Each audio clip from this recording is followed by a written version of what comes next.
ప్రకారం 110.77 కోట్లు పిలిచారు అధ్యక్ష. What is the average cost of each ambulance? 68 లక్షలు అధ్యక్ష.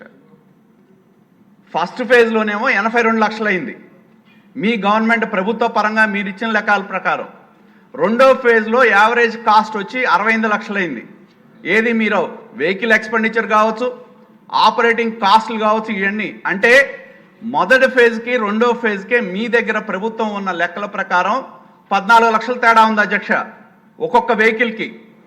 కాబట్టి దాన్ని బట్టి మీరు కనుక టెండర్లు వేయించుంటే ఇంకా తక్కువ ఖర్చుకి, ఎందుకంటే నా దగ్గర ఉన్న సమాచారం ప్రభుత్వం తెప్పించి ఇంకా మాకు చెప్పాలి. మా దగ్గర ఉన్న సమాచారం అధ్యక్ష, పక్కనున్న కర్ణాటక 16 లక్షల కని, అలాగే పక్కనున్న ఒరిస్సా 16.57 ల్యాక్స్ అని, అలాగే తమిళనాడు 19 లక్షలని, ఇట్లా డిఫరెంట్ స్టేట్స్ డిఫరెంట్ కాస్ట్లు ఉన్నాయి అధ్యక్ష మా దగ్గర ఉన్న అనధికారమైన సమాచారం ప్రకారం.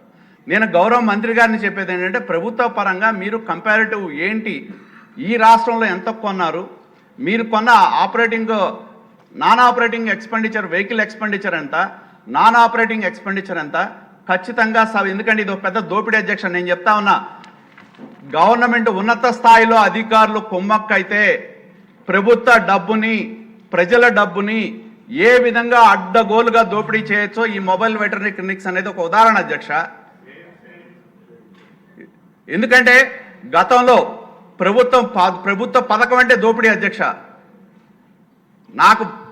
ఎందుకంటే ఉన్నత స్థాయిలో ప్రిన్సిపల్ సెక్రటరీగా ఉన్న అధికారులు ఈ టెండర్లంతా రింగ్ చేసి అత్యధిక స్థాయి కోట్ చేయించి డబ్బులు పంచుకునే విధానం ఉంటే ఇంకా ప్రభుత్వ వ్యవస్థ ఏంటి అధ్యక్ష?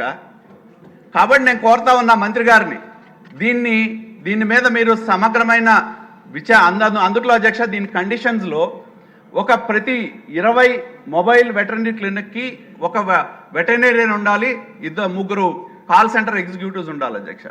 ప్రతి 100 కనుక దాటితే ఒక 6 కాల్ సెంటర్ ఎగ్జిక్యూటివ్స్ ఉండాలి, అలాగే వెటర్నరీ డాక్టర్స్ ఉండాలి. మందులు మెయింటైన్ చేయాలి, డాక్టర్స్ని మెయింటైన్ చేయాలి, టెస్టులు చేయాలి. మీరు ఏదైతే ఇందాక సోదరుడు చెప్పినట్టు వెనకాల మీరు ఏదో మేము ఊళ్ళలోకి వెళ్తున్నాం గేదెలను పైకి లేపి టెస్ట్ చేస్తామంటే చాలా వరకు ఆ వెనకాల పనే చేయలేదు అధ్యక్ష. అక్కడికి వెళ్ళిన హైడ్రాలిక్ సిస్టమ్స్ అనేవి. కాబట్టి ఏంటంటే ఇదో పెద్ద అవినీతి అధ్యక్ష. గత ప్రభుత్వంలో మరి మా మంత్రి గారి స్థానంలో పనిచేసిన ఆయన ఉన్నాడు. మాటలు విప్పితే ఆ రోజున్న ప్రతిపక్షంలో ఉన్న వాళ్ళని తిడటానికే ఉన్నాడు ఆయన. మంత్రి పదవి తిడటానికే ఇచ్చారు అధ్యక్ష. వాళ్ళు ప్రభుత్వంలో గత ప్రభుత్వంలో ఇదో పెద్ద అవినీతి అధ్యక్ష. కేంద్ర ప్రభుత్వంతో ఉన్న డబ్బుల్లో జరిగిన పెద్ద అవినీతి, ఉన్నత స్థాయి అధికారులు, ఉన్నత స్థాయిలో ఉన్న వ్యక్తులు కొల్యూడై పెద్ద ఎత్తున ఈ పథకంలో దోపిడీ చేశారు అధ్యక్ష. దీని మీద ప్రభుత్వ పరంగా నేను మంత్రి గారిని కోరేది ఒకటే, కంపారిటివ్ స్టేట్మెంట్స్ ఏంటనేది ఒకటి, ఈ దోపిడీ మీద సమగ్రమైన విచారణ చేస్తారో లేదో సభకు చెప్పాలని కోరుతా ఉన్నా అధ్యక్ష. ఇది 2 విడతల్లో అమలు చేశారు అధ్యక్ష. మొదటి విడతలో 175 వాహనాలు కొన్నారు. ఒక్కొక్క వాహనానికి 33,24,552 రూపాయల చొప్పున ఒక్కొక్క వాహనం కొన్నారు అధ్యక్ష. అందులో ఉన్నటువంటి పరికరాలన్నిటితో కలిపి, అంటే హైడ్రాలిక్ కానీ అక్కడ ఉన్నటువంటి ఎక్విప్మెంట్ అందరితో కలిపి కలిశారు అధ్యక్ష. దీనికి 58.18 కోట్లు ఖర్చు పెట్టడం జరిగింది. ఇది మే 19, 2022 నుంచి మొదటి దశ అమల్లోకి వచ్చింది అధ్యక్ష. మొదటి విడత 175 వాహనాలకి వాహనం ఒక్కొక్కింటికి నిర్వహణ కోసం 1,67,787 రూపాయల చొప్పున చెల్లించడం జరిగింది. నెలకి మొత్తం 175 వాహనాలకి 2.93 కోట్లు ఖర్చు పెట్టడం జరిగిందని సభకు తెలియజేస్తున్నాను. ఇక రెండవ విడతలో 165 వాహనాలు, ఒక్కొక్క వాహనం 31,39,020 రూపాయలకి కొనుగోలు చేయడం అయింది. మొత్తం 165 వాహనాలకు మొత్తం 51.79 కోట్లు చెల్లించారు. టాటా మోటార్స్ రాష్ట్ర ప్రభుత్వం ఏవైతే ఈ వెహికల్స్ కొన్నారో ఇంకా 28 కోట్లు టాటా మోటార్స్ కూడా బకాయిలు పెట్టారు. వాళ్ళు కూడా వచ్చి అడుగుతున్నారు అధ్యక్ష. ఇది రెండో ఫేజు ఫిబ్రవరి 18, 2023 నుంచి ప్రారంభించబడింది. దీనికి నిర్వహించడానికి ఒక్కొక్క వాహనానికి 1,51,078 రూపాయల చొప్పున 165 వాహనాలకి 2.49 కోట్లు నిర్వహణ నిమిత్తం జీవీకే, ఈఎంఆర్ఐ ఏవైతే ఈ రెండు సంస్థలు కలిసి ఉన్నాయో వారికి చెల్లిస్తున్నారు అధ్యక్ష. మొత్తం 2 విడతలు కలిపి వాహనాల కొరకు టాటా వారికి 109.97 కోట్లు చెల్లించాల్సి ఉండగా 81.97 కోట్లు చెల్లించారు.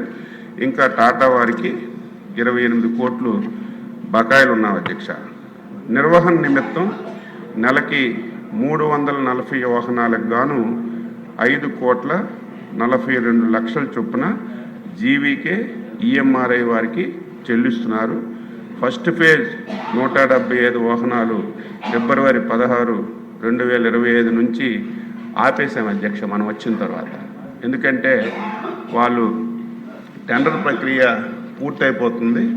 ఏవైతే ఈ 175 వాహనాలు ఆపేసి మళ్ళీ ఒకసారి అన్నీ సర్వీసింగ్ చేసి అన్నీ మళ్ళీ రెడీ చేసి టెండర్ పిలిచి తొందరలోనే ఆ 175 వాహనాలు మళ్ళీ కొత్త టెండర్లు పిలిచి ఇస్తాం అధ్యక్ష. అవి అయిన తర్వాత సెకండ్ ఫేజ్లో కూడా ఆపి అవి కూడా సర్వీస్ చేసి మళ్ళీ టెండర్లు పిలవడానికి మేము ప్లాన్ చేస్తున్నాం అధ్యక్ష. ఏదైతే ఈ సెకండ్ ఫేజ్ 165 వాహనాలు తదుపరి మనం ఈ నిర్ణయం తీసుకున్న తర్వాత మరి చర్యలు తీసుకుంటాం. ఇదేదైతే ఫస్ట్ ఫేజ్ ఆపేసామో అవన్నీ టెండర్లు కూడా పిలిచాం. అది ఎల్ఓఏ పెండింగ్లో ఉంది. అది వీలైనంత తొందరగా మనం పరిష్కరిస్తాం అధ్యక్ష. దీని మీద ఫిర్యాదులు వచ్చాయి అధ్యక్ష. చాలామంది శాసనసభ్యులు ఫిర్యాదులు వస్తే దీనిపైన ఎంక్వైరీ కూడా చేశాం అధ్యక్ష. ఒక సీనియర్ ఆఫీసర్కి పెట్టి దీంట్లో డాక్టర్లు లేనట్టుగా, సర్వీస్ సరిగా అందనట్టుగా చాలా వరకు మనం ఇందులో లోపాలన్నీ కూడా గుర్తిస్తే దీనికి గాను 11 కోట్లు రికవరీ చేయమని కూడా ఏదైతే ఈ సర్వీస్లో రిపోర్ట్ ఇచ్చారో అది కూడా మా దగ్గర పెండింగ్ ఉంది అధ్యక్ష. ఇక ఈ వాహనాల అధ్యక్ష, కేంద్ర ప్రభుత్వం ఏదైతే ఈ మొబైల్ వెటర్నరీ క్లినిక్లకు రాష్ట్ర ప్రభుత్వానికి మంజూరు చేస్తే 16 లక్షలు ఇచ్చింది అధ్యక్ష. అన్ని రాష్ట్రాలు 16 లక్షలతోనే కొన్నారు. ఆ రోజున్న ప్రభుత్వం ఆర్కేవీవై ఫండ్స్ నుంచి అదనంగా ఏదైతే కేంద్ర ప్రభుత్వం ఇచ్చినటువంటి 16 లక్షలకు అదనంగా 17.24 లక్షలు ఒక్కొక్క వాహనానికి ఎక్స్ట్రా ఇచ్చారు అధ్యక్ష. మిగతా రాష్ట్రాలు 16 లక్షలతో కొన్నారు. ఇక్కడ ఆర్కేవీవై ఫండ్స్ దారి మళ్లించి దీనికి ఖర్చు పెట్టారు అధ్యక్ష. ఇవి 24/7 హాస్పిటల్స్ మన రాష్ట్రంలో లేవు అధ్యక్ష. ఎన్టీఆర్ అండ్ శ్రీ వెంకటేశ్వర యూనివర్సిటీ 2 మాత్రం ఉదయం 8 నుంచి రాత్రి 8 వరకు నడుస్తాయి. ఇవి 2 షిఫ్ట్లో పనిచేస్తున్నాయి అధ్యక్ష. అయితే ఫేజ్ 1లో కొన్ని సమస్యలు ఉన్నాయి, హైడ్రాలిక్ సమస్యలు. అవన్నీ కూడా రిపేర్ చేయించబడుతున్నాయి. ల్యాబ్ గురించి అడిగారు. ఆశించిన స్థాయిలో పరీక్షలు చేయడానికి అవకాశం రాలేదు అధ్యక్ష. నేను ఈ వెహికల్స్ ఎన్ని లిఫ్ట్లు పనిచేస్తున్నాయని అడిగారు. 340 వెహికల్స్లో నిన్నటి వరకు 48 లిఫ్ట్లు పనిచేయడం లేదు అధ్యక్ష.